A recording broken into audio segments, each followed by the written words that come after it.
Antes de comenzar no olvides suscribirte, darle like y comentar. Puedes seguirme en mis redes sociales para apoyarme y proponerme nuevas historias. Enlaces en la descripción. El Señor de los Anillos. La Comunidad del Anillo. De J.R.R. Tolkien. 3 anillos para los reyes elfos bajo el cielo. 7 para los señores enanos en palacios de piedra. 9 para los hombres mortales condenados a morir. 1 para el Señor oscuro, sobre el trono oscuro. En la tierra de Mordor donde se extienden las sombras. Un anillo para gobernarlos a todos. Un anillo para encontrarlos, un anillo para traerlos a todos y atarlos en las tinieblas. En la tierra de Mordor donde se extienden las sombras. Prólogo. Número 1. De los Hobbits. Este libro trata principalmente de los Hobbits, y el lector descubrirá en sus páginas mucho del carácter y algo de la historia de este pueblo. Podrá encontrarse más información en los extractos del libro rojo de la frontera del oeste que ya han sido publicados con el título del Hobbit. El relato tuvo su origen en los primeros capítulos del libro rojo, compuesto por Bilbo Bolsón, el primer Hobbit que fue famoso en el mundo entero, y que el título Historia de una ida y de una vuelta, pues contaba el viaje de Bilbo hacia el este y la vuelta, aventura que más tarde enredaría a todos los Hobbits en los importantes acontecimientos que aquí se relatan. No obstante, muchos querrán saber desde un principio algo más de este pueblo notable y quizás algunos no tengan el libro anterior. Para esos lectores se han reunido aquí algunas notas sobre los puntos más importantes de la tradición Hobbit, y se recuerda brevemente la primera aventura. Los Hobbits son un pueblo sencillo y muy antiguo, más numeroso en tiempos remotos que en la actualidad. Amaban la paz, la tranquilidad y el cultivo de la buena tierra, y no había para ellos paraje mejor que un campo bien aprovechado y bien ordenado. No entienden ni entendían ni gustan de maquinarias más complicadas que una fragua, un molino de agua o un telar de mano, aunque fueron muy hábiles con toda clase de herramientas. En otros tiempos desconfiaban en general de la gente grande, como nos llaman y ahora nos eluden con terror y es difícil encontrarlos. Tienen el oído agudo y la mirada penetrante, y aunque engordan fácilmente y nunca se apresuran si no es necesario, se mueven con agilidad y destreza.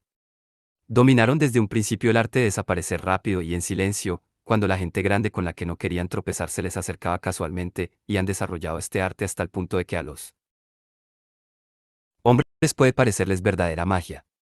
Pero los hobbits jamás han estudiado magia de ninguna índole y esas rápidas desapariciones se deben únicamente a una habilidad profesional, que la herencia, la práctica y una íntima amistad con la tierra han desarrollado tanto que es del todo inimitable para las razas más grandes y desmayadas. Los hobbits son gente diminuta, más pequeña que los enanos, menos corpulenta y fornida, pero no mucho más baja. La estatura es variable, entre los 2 y los 4 pies de nuestra medida. Hoy pocas veces alcanzan los 3 pies, pero se dice que en otros tiempos eran más altos. De acuerdo con el libro rojo, Bandoras Tuk, apodado el Toro Bramador, hijo de Isengrim II, medía 4 pies y medio y era capaz de montar a caballo. En los archivos de los hobbits se cuenta que solo fue superado por 2 famosos personajes de la antigüedad, pero de este hecho curioso se habla en el presente libro. En cuanto a los hobbits de la comarca, de quienes tratan estas relaciones, conocieron en un tiempo la paz y la prosperidad y fueron entonces un pueblo feliz. Vestían ropas de brillantes colores, y preferían el amarillo y el verde, muy rara vez usaban zapatos, pues las plantas de los pies eran en ellos duras como el cuero, fuertes y flexibles y los pies mismos estaban recubiertos de un espeso pelo rizado, muy parecido al pelo de las cabezas, de color castaño casi siempre. Por esta razón el único oficio que practicaban poco era el de zapatero, pero tenían dedos largos y habilidosos que les permitían fabricar muchos otros objetos útiles y agradables.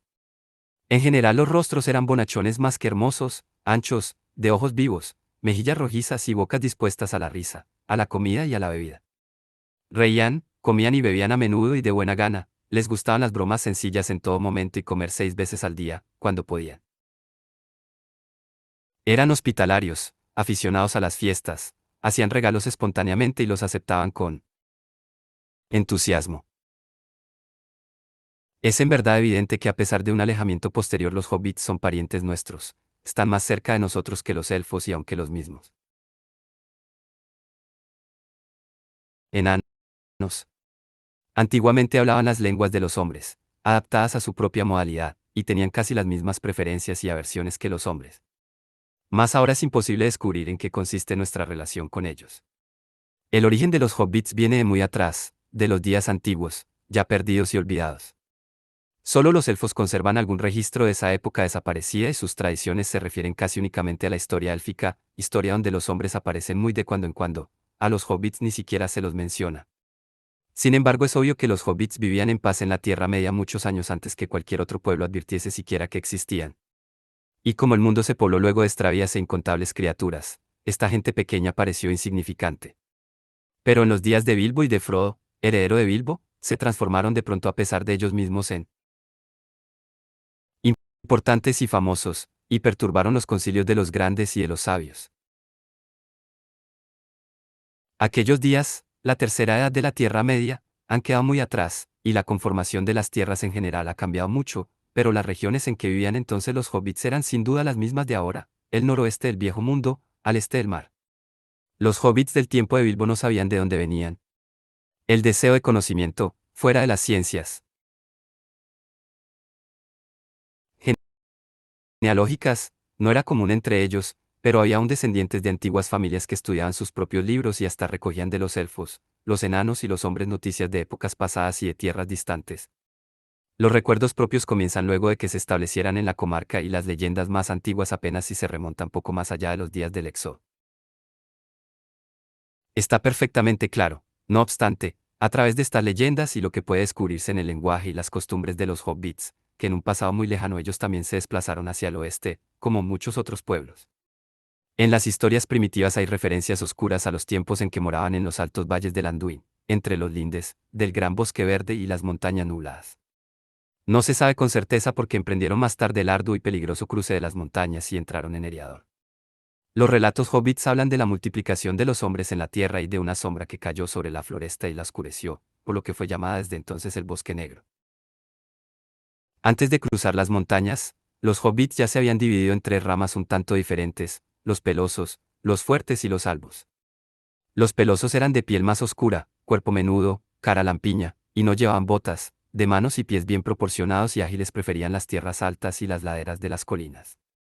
Los fuertes eran más anchos, de constitución más sólida, tenían pies y manos más grandes, preferían las llanuras y las orillas de los ríos. Los albos, de piel y cabellos más claros, eran más altos y delgados que los otros, amaban los árboles y los bosques. Los pelosos tuvieron relación con los enanos en tiempos remotos y vivieron durante mucho tiempo en las estribaciones montañosas. Fueron los primeros en desplazarse hacia el oeste y vagabundearon por Eriador hasta la cima de los vientos, mientras los otros permanecían en las tierras ásperas. Eran la especie más normal, representativa y numerosa de los hobbits y también la más sedentaria y la que conservó durante más tiempo el hábito ancestral de vivir en túneles y cuevas. Los fuertes vivieron muchos años a orillas del río Grande, el Anduin y temían menos a los hombres. Vinieron al oeste después de los pelosos y siguieron el curso del Sonorón hacia el sur. Muchos de ellos vivieron un tiempo entre Tarbad y los límites de las tierras brunas antes de volver al norte. Los albos, los menos numerosos, eran una rama nórdica, más amiga de los elfos que el resto de los hobbits y más hábil para el lenguaje y los cantos que para los trabajos manuales. Siempre habían preferido la caza a la agricultura. Cruzaron las montañas al norte de Rivendell y descendieron el Fonte Gris. Muy pronto se mezclaron en Eriador con las ramas ya establecidas allí, pero como eran más valientes y más aventureros, se los encontraba a menudo como jefes o caudillos en los clanes de los pelosos y los fuertes. Todavía en tiempos de Bilbo, el fuerte carácter albo podía descubrirse aún en las grandes familias, tales como los Tuc y los señores del país de los Gamos. En las tierras occidentales de Eriador, entre las montañas nubladas y las montañas de Eleuene, los hobbits encontraron hombres y elfos. En efecto, todavía moraba allí un resto de los Dúnedain, los reyes de los hombres que vinieron por el mar desde Oesternese, pero iban desapareciendo rápidamente y la ruina alcanzaba ya todas las tierras del reino del norte. Había pues sitio y en abundancia para los inmigrantes, y en poco tiempo los hobbits empezaron a establecerse en comunidades ordenadas. De la mayoría de las primitivas colonias no quedaba ya ni siquiera el recuerdo en tiempos de Bilbo, pero una de las más importantes se mantenía aún, aunque reducida de tamaño, estaba en Bree, en medio del bosque de Chet, a unas 40 millas al este de la comarca. Fue en aquellos tempranos días, sin duda, cuando los hobbits aprendieron el alfabeto y comenzaron a escribir a la manera de los Dúnedain, quienes a su vez habían aprendido este arte de los sellos. También en ese tiempo los hobbits olvidaron todas las lenguas que habían usado antes, y desde entonces hablaron siempre la lengua común, que llamaban Oestrón y que era corriente en todas las tierras de los reyes, desde Arnor hasta Gondor, y a lo largo de toda la costa del mar, desde Belfalas hasta Lum. Sin embargo, conservaron unos pocos vocablos de su propio idioma, así como las palabras que designaban los meses y los días y un gran caudal de nombres personales del pasado. Alrededor de esta época la leyenda comenzó a hacer historia entre los hobbits, al iniciarse el cómputo de los años. Pues fue en el año 1601 de la Tercera Edad cuando los hermanos Albos Marcho y Blanco salieron de Bree y luego de haber obtenido permiso del gran rey de Fornostuno, cruzaron el Baranduin, el río Pardo, con un gran séquito de hobbits. Pasaron por el puente de los Arbotantes, que había sido construido durante el apogeo del Reino del Norte y tomaron posesión de la tierra que se extendía más allá, donde se establecieron entre el río y las quebradas lejanas. Todo lo que se les pidió fue que mantuviesen en buen estado el puente grande y los demás puentes y caminos, que ayudaran a los mensajeros y que reconocieran la majestad del rey. Así comenzó la cronología de la comarca, pues el año del cruce del Brandivino. Como los hobbits rebautizaron al Baranduin, se transformó en el año 1 de la comarca y todas las fechas posteriores se calcularon a partir de entonces 2. Los hobbits occidentales se enamoraron enseguida de la nueva tierra, se quedaron allí y muy pronto desaparecieron de la historia de los hombres y de los elfos. Aunque aún había allí un rey del que eran súbditos formales, en realidad estaban gobernados por jefes propios y nunca intervenían en los hechos del mundo exterior. En la última batalla de Fornost con el señor mago de Angmar, enviaron algunos arqueros en ayuda del rey, o por lo menos así lo afirmaron, si bien esto no aparece en ningún relato de los hombres. En esa guerra el reino del norte llegó a su fin y entonces los hobbits se apropiaron de la tierra y eligieron de entre todos los jefes a un Tain, que asumió la autoridad del rey desaparecido. Desde entonces, por unos 1000 años, vivieron en una paz ininterrumpida. La tierra era rica y generosa y aunque había estado desierta durante mucho tiempo, en otras épocas, había sido bien cultivada y allí el rey tuvo granjas, maizales, viñedos y bosques. Desde las fronteras del oeste, al pie de las colinas de la Torre, hasta el puente del Brandivino había unas 40 leguas y casi 50 desde los páramos del norte hasta los pantanos del sur. Los hobbits denominaron a estas tierras la comarca. La región estaba bajo la autoridad del Tain y era un distrito de trabajos bien organizados, y allí, en ese placentero rincón del mundo, llevaron una vida ordenada y dieron cada vez menos importancia al mundo exterior, donde se movían unas cosas oscuras, hasta llegar a pensar que la paz y la abundancia eran la norma en la Tierra Media y el derecho de todo pueblo sensato. Olvidaron o ignoraron lo poco que habían sabido de los guardianes y de los trabajos de quienes hicieron posible la larga paz de la comarca. De hecho estaban protegidos, pero no lo recordaban. En ningún momento los hobbits fueron amantes de la guerra y jamás lucharon entre sí. Si bien en tiempos remotos se vieron obligados a luchar, para subsistir en un mundo difícil, en la época de Bilbo aquello era historia antigua. La última batalla. Antes del comienzo de este relato y por cierto la única que se libró dentro de los límites de la comarca, ocurrió en una época inmemorial, fue la batalla de los Campos Verdes, en el año 1147 en la que Bandorastuk desbarató una invasión de orcos.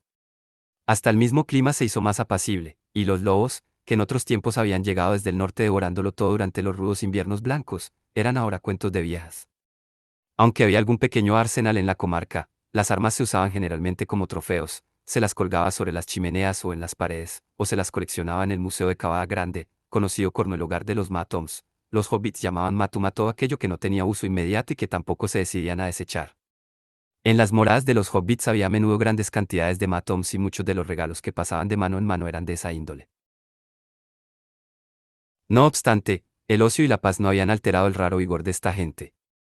Llegado el momento, era difícil intimidarlos o matarlos, y esa afición incansable que mostraban por las cosas buenas tenía quizás una razón, podían renunciar del todo a ellas cuando era necesario y lograban sobrevivir así a los rigores de la adversidad, de los enemigos o del clima, asombrando a aquellos que no los conocían y que no veían más allá de aquellas barrigas y aquellas caras regordetas.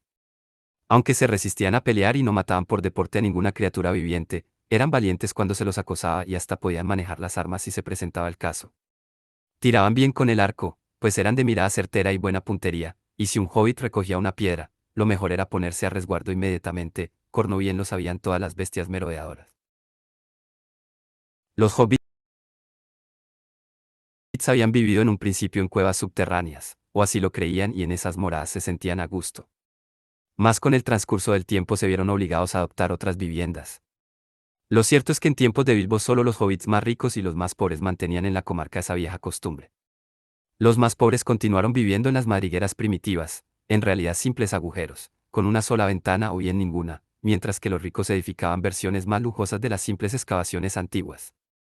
Pero los terrenos adecuados para estos grandes túneles ramificados, esmials, como ellos los llamaban, no se encontraban en cualquier parte, y en las llanuras o en los distritos bajos, los hobbits, a medida que se multiplicaban, comenzaron a edificar sobre el nivel del suelo. En efecto, hasta en las regiones montañosas y en las villas más antiguas, tales como Hobbiton o Alforzada, o en la vecindad principal de la comarca, Cavada Grande, en Quebradas Blancas, había ahora muchas casas de madera, ladrillo o piedra. Por lo general eran las preferidas por molineros, herreros, cordeleros, carreteros y otros de su clase, porque aun cuando vivieran en cavernas, los hobbits conservaban la vieja costumbre de construir cobertizos y talleres. El hábito de edificar casas de campo y graneros dicen que comenzó entre los habitantes de Marjala, a orillas del Brandivino. Los hobbits de esa región, llamada Cuaderna del Este, eran más bien grandes y de piernas fuertes y usaban botas de enano en los días de barro. Pero no se ignoraba que tenían gran proporción de sangre fuerte, lo que se notaba en el vello que les crecía en las barbillas. Ni los pelosos ni los albos tenían rastro alguno de barba. Los habitantes de Marjala y los Gamos, al este del río, donde ellos se instalaron más tarde, habían llegado a la comarca en época reciente, en su mayoría desde el lejano sur. Conservaban todavía nombres peculiares y palabras extrañas que no se encontraban en ningún otro lugar de la comarca. Es posible que el arte de la edificación, como otros muchos oficios, proviniera de los Dúnedain. Pero los hobbits pudieron haberlo aprendido de los elfos, los maestros de los hombres en su juventud. Los elfos de alto linaje aún no habían abandonado la Tierra Media, y moraban entonces en los puertos grises del oeste, y en otros lugares al alcance de la comarca. 3 torres de los elfos, de edad inmemorial, podían verse aún más allá de las fronteras occidentales. Brillaban en la lejanía la luz sobre una colina verde. Los hobbits de la Cuaderna del Oeste decían que podía verse el mar desde allá arriba, pero no se tiene noticia de que alguno de ellos escalara la torre. En realidad, muy pocos hobbits habían navegado, o siquiera visto el mar, y menos aún habían regresado para contarlo. La mayoría de los hobbits miraban con profundo recelo aún los ríos y los pequeños botes, y muy pocos podían nadar. A medida que el tiempo corría, hablaban menos y menos con los elfos y llegaron a tenerles miedo y a desconfiar de quienes los trataban. El mar se transformó en una palabra pavorosa, y un signo de muerte, y los hobbits volvieron la espalda a las colinas del oeste. El arte de la edificación bien pudo provenir de los elfos o de los hombres, pero los hobbits lo practicaban a su manera. No construían torres. Las casas eran generalmente imitaciones de esmials, techadas con pasto seco, paja o turba y de paredes algo combadas. Este tipo de construcción venía sin embargo de los primeros días de la comarca, y cambió y mejoró mucho desde entonces, incorporando procedimientos aprendidos de los enanos o descubiertos por ellos mismos. La principal peculiaridad que subsistió de la arquitectura hobbit fue la afición a las ventanas redondas, o aun a las puertas redondas. Las casas y las cavernas de los hobbits de la comarca eran a menudo grandes y habitadas por familias numerosas. Bilbo y Frodo eran solteros y por ello excepcionales, como en muchas otras cosas, entre ellas su amistad con los elfos. En ciertas oportunidades, como el caso de los Tuc de los grandes Esmials o de los Brandigamo de Casa Brandi, muchas generaciones de parientes vivían en paz relativa, en una mansión ancestral de numerosos túneles. Todos los hobbits eran, de cualquier modo, gente aficionada a los clanes y llevaban cuidados a cuenta de sus parientes. Dibujaban grandes y esmerados árboles genealógicos con innumerables ramas. Cuando se trata con los hobbits es importante recordar quién está emparentado con quién y en qué grado.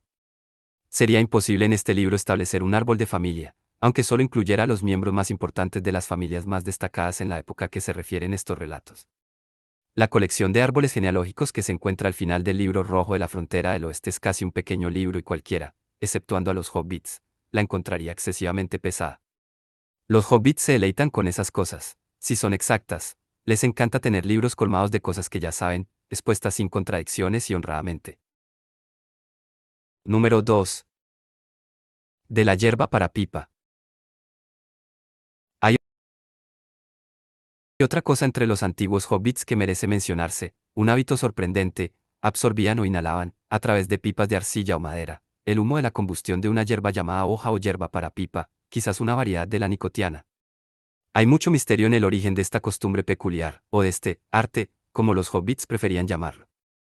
Todo lo que se descubrió en la antigüedad sobre el tema fue recopilado por Merido Brandigamo, más tarde señor de los Gamos, y puesto que él y el tabaco de la Cuaderna del Sur son parte de la historia que sigue, sus comentarios en la introducción al herbario de la comarca merecen ser citados aquí. Este arte, dice, es el único que podemos reclamar corno de invención nuestra. ¿En qué época empezaron a fumar los hobbits es un enigma? Todas las leyendas e historias familiares lo dan por sabido. Durante años la gente de la comarca fumó diversas hierbas, algunas malolientes, otras aromáticas. Pero todos los documentos concuerdan en un punto: todo el corneta de Valle Largo en la Cuaderna del Sur fue el primero que cultivó un verdadero tabaco de pipa en los días de Isengrim II, alrededor del año 1070 de la cronología de la comarca. Los mejores cultivos todavía provienen de ese distrito, especialmente las variedades que ahora se conocen como hoja Valle Largo, viejo Toby y estrella sureña.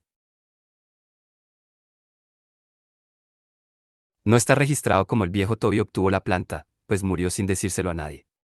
Sabía mucho sobre hierbas, aunque no era viajero. Se cuenta que en su juventud iba a menudo a Ore, ciertamente nunca se alejó de la comarca más allá de Ore. Por lo tanto es muy posible que haya conocido esta planta en Bree, donde hoy se da bien en la vertiente sur de la colina. Los hobbits de Bree pretenden haber sido los primeros fumadores de esta hierba. Aseguran, por supuesto, que se adelantaron en toda la gente de la comarca, a quienes llaman colonos, pero en este caso la pretensión es, a mi entender, probablemente cierta, pues todo indica que fue en Bree donde nació el arte de fumar la verdadera hierba, y desde allí se extendió en el curso de los últimos siglos entre los enanos y algunos otros pueblos, como los montaraces, los magos y los vagabundos que iban y venían aún por aquella antigua encrucijada de caminos. El centro y hogar de este arte se encuentra, pues, en la posada de Bree, el poney pisador, propiedad de la familia Mantecona desde épocas remotas. Al mismo tiempo, mis propias observaciones en los viajes que hice al sur me convencieron de que la hierba no es originaria de nuestra región, sino que vino del Anduin inferior hacia el norte, traída, creo yo, del otro lado del mar por los hombres. De Westernese. Crece en abundancia en Gondor, y allí es más grande y exuberante que en el norte, donde nunca se la encuentra en estado salvaje, florece solo en lugares cálidos y abrigados, como Valle Largo. Los hombres de Gondor la llaman galenas dulce, y la aprecian por la fragancia de las flores. Desde esas tierras la habrían llevado al norte remontando el camino verde durante los largos siglos que median entre la llegada del Elendil y nuestros días. Pero hasta los Dúnedain de Gondor nos otorgan este crédito: los hobbits fueron los primeros que la fumaron en pipa. Ni siquiera los magos lo intentaron antes que nosotros. Aunque un mago que conocí adquirió este arte mucho tiempo atrás, mostrándose tan hábil como en todas las otras cosas a las que llegó a dedicarse. Número 3. De la ordenación de la comarca. La comarca se dividía en 4 distritos: las cuadernas, denominadas del norte, del sur, del este y del oeste, y estas a su vez en regiones que aún llevaban los nombres de algunas de las viejas familias principales, aunque en la época de esta historia esos nombres no se encontraban solo en las regiones respectivas. Casi todos los Tuk vivían aún en las tierras de Tuk, lo que no ocurría con muchas otras familias, tales como los Bolsón o los Bofin. La comarca en ese entonces apenas tenía gobierno. Las familias cuidaban en general de sus propios asuntos y dedicaban la mayor parte del día al cultivo y consumo de alimentos. En otras cuestiones eran por lo común gente generosa, tranquila y poco ambiciosa, de modo que las heredades, granjas, talleres y pequeñas industrias tendían a conservarse invariables durante generaciones. La antigua tradición que hablaba de un rey de Fornost o Norburgo, como lo llamaban muy al norte de la comarca, se conservaba aún, por supuesto. Pero no había habido rey durante casi 1000 años y las ruinas de Norburgo estaban cubiertas de hierba. Sin embargo, los hobbits se acordaban aún de pueblos salvajes y criaturas malignas, como los trolls, que no habían oído hablar del rey. Atribuían al antiguo rey todas las leyes esenciales y por lo general las aceptaban de buen grado, ya que eran los preceptos, como ellos decían, a la vez antiguos y justos. Es verdad que la familia Tug ocupó una posición preeminente durante mucho tiempo. El cargo de Tain había pasado de los Gamoviejo a los Tug algunos siglos antes y desde entonces el jefe Tug había llevado siempre ese título. El Tain era jefe de la asamblea de la comarca y capitán del acantonamiento y la tropa. Pero como la tropa y la asamblea eran convocadas solo en casos de emergencia, que ya no ocurrían, la dignidad del Tain era apenas nominal.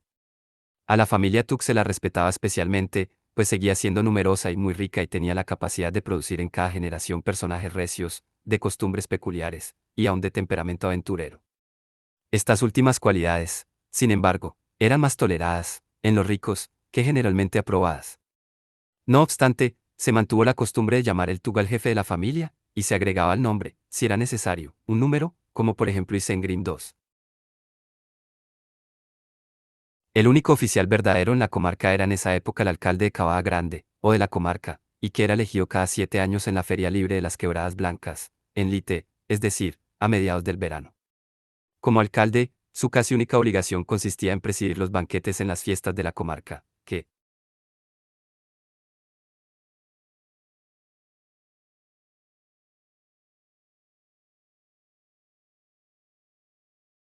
se celebraban con frecuencia.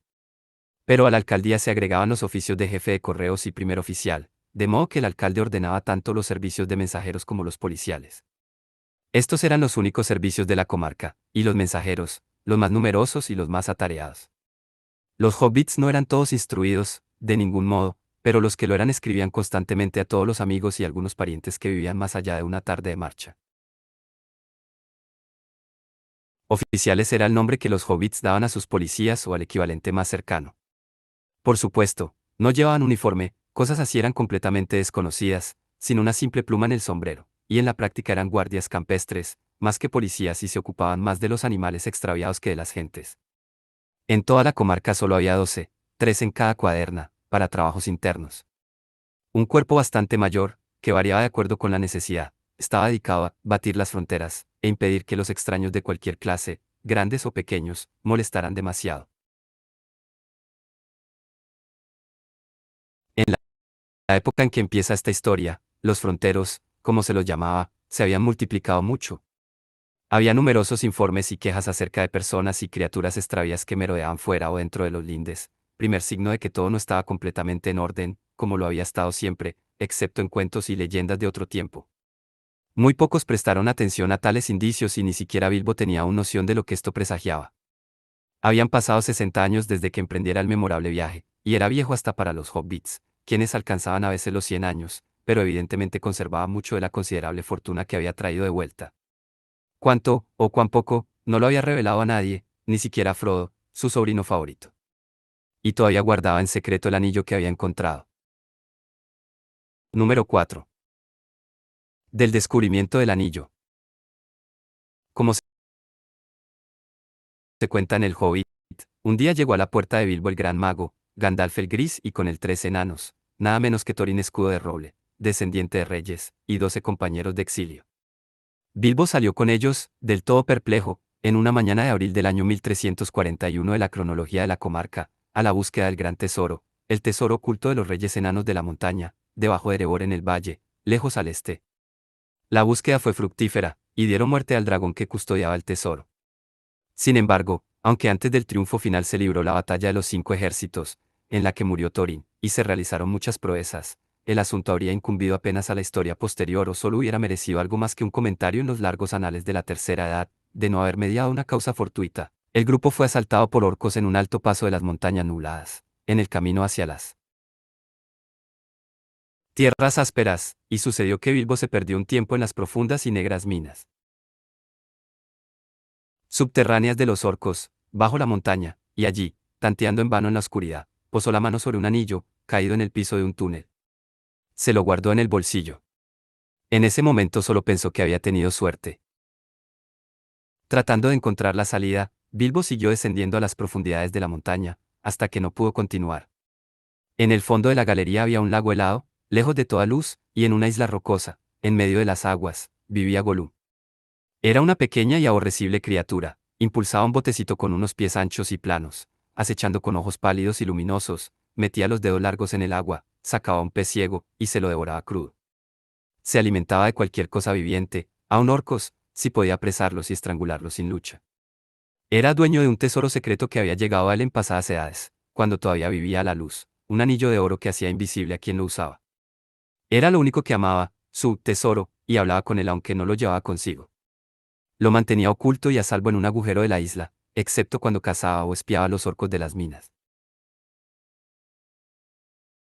Quizás habría atacado a Bilbo inmediatamente, si cuando se encontraron hubiese llevado el anillo, pero no fue así, y el hobbit tenía en la mano una daga de los elfos, que le servía de espada. Para ganar tiempo, Gollum desafió a Bilbo al juego de los enigmas, diciéndole que propondría un enigma, y si Bilbo no podía resolverlo, lo mataría y se lo comería. Pero si Bilbo lo derrotaba, haría lo que él quisiera y le mostraría la salida a través de los túneles. Perdido sin esperanza en las tinieblas y no pudiendo avanzar ni retroceder, Bilbo aceptó el desafío. Se plantearon mutuamente los enigmas. Por fin Bilbo ganó, quizá más por buena suerte que por inteligencia, pues al plantearle a Gollum otro enigma, encontró en el bolsillo el anillo que había recogido y olvidado y exclamó: ¿qué tengo en el bolsillo? Gollum no pudo responder, aunque consiguió que Bilbo aceptara 3 respuestas. Las autoridades, es cierto, difieren acerca de si esta última era una simple pregunta o un verdadero enigma, de acuerdo con las reglas estrictas del juego, pero todos están de acuerdo en que después de aceptar y tratar de adivinar la respuesta, la promesa ataba a Gollum. Bilbo lo obligó a mantener su palabra, pues se le ocurrió la idea de que ese ser escurridizo podía ser falso, aunque tales promesas eran sagradas y aun las criaturas más malignas siempre habían temido romperlas. Pero después de pasar tantos años solo en la oscuridad, el corazón de Gollum era negro y abrigaba la traición. Se escabulló y retornó a su isla no muy lejana, en las aguas oscuras, de la que Bilbo nada sabía. Allí, pensaba, estaba el anillo. Se sentía ahora hambriento y enojado, pero una vez que tuviese el tesoro con él, ya no temería ningún ataque. Pero el anillo no estaba en la isla, lo había perdido o había desaparecido. El grito penetrante de Gollum estremeció a Bilbo, quien todavía no entendía lo que había pasado. Gollum había encontrado por fin la respuesta al enigma, pero demasiado tarde. ¿Qué tiene en el bolsillo?, gritó. Los ojos le brillaban como una llamarada verde cuando volvió rápidamente sobre sus pasos, decidido a asesinar al hobbit y recobrar el tesoro.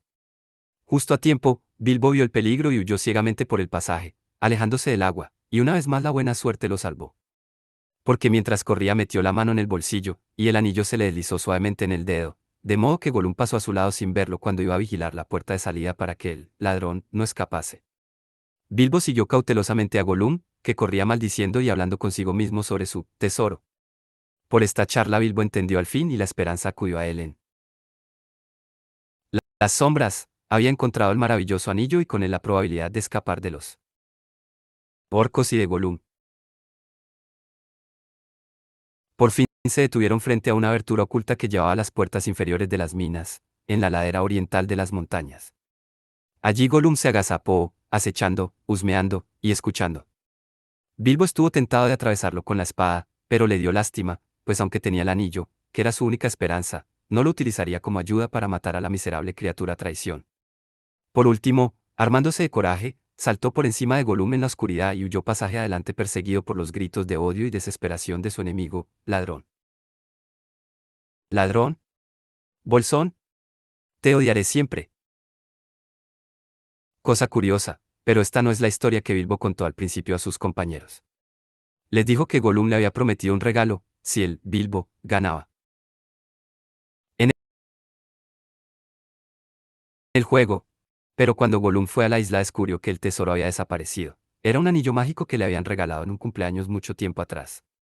Bilbo sospechaba que ese era el anillo que había encontrado y como había ganado el juego, le correspondía por derecho. Pero como en aquel momento se encontraba en un apuro, no había dicho nada y dejó que Gollum le mostrase la salida al exterior más como recompensa que como regalo. Bilbo asentó este informe en sus memorias, y parece que nunca lo alteró, ni siquiera después del concilio del Ron.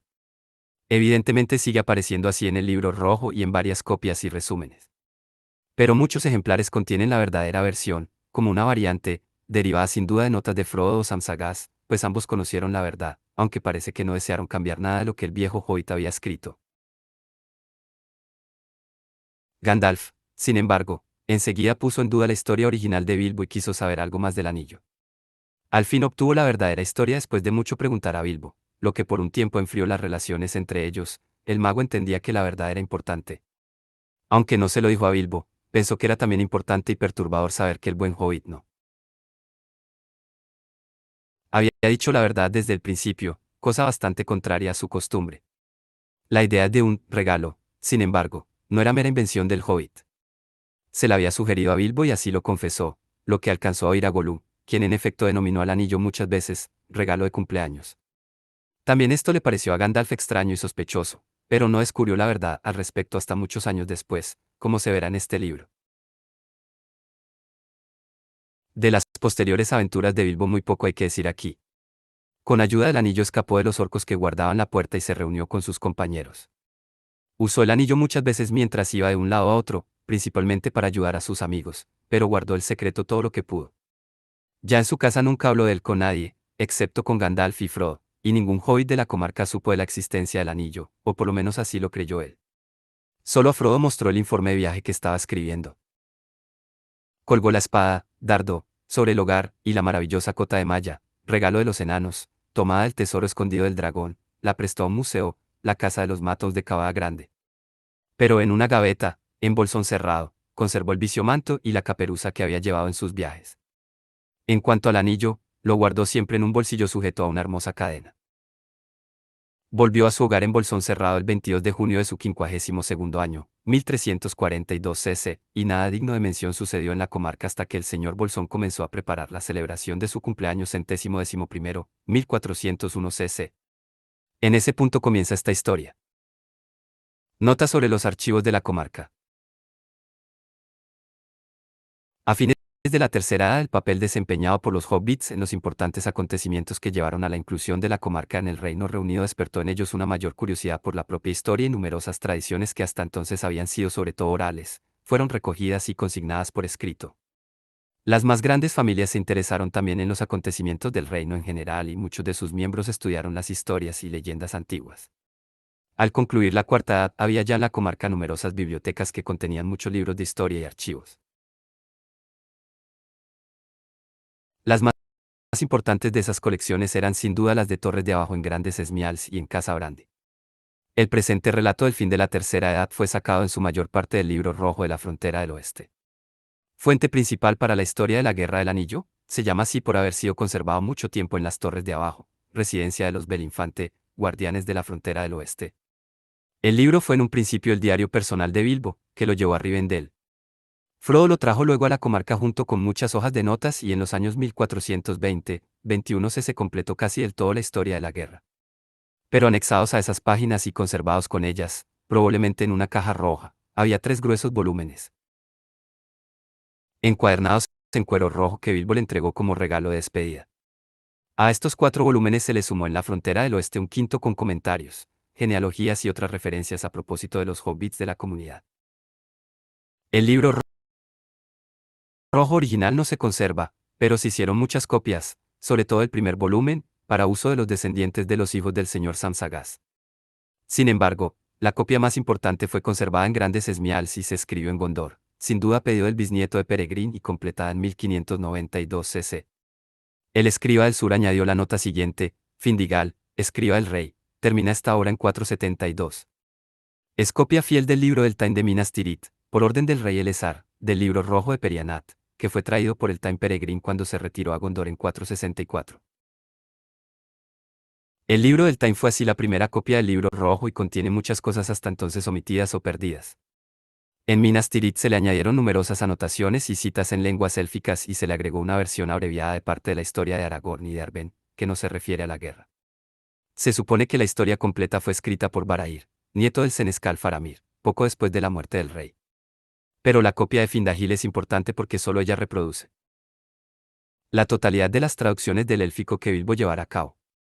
Se ha comprobado que esos 3 volúmenes son una obra de gran talento y erudición, y que entre los años 1403 y 1418 Bilbo se sirvió de todas las fuentes tanto orales como escritas de que disponía en Rivendell. Pero como Frodo aparece citado pocas veces, pues esas páginas se refieren casi exclusivamente a los días antiguos, no diremos más aquí.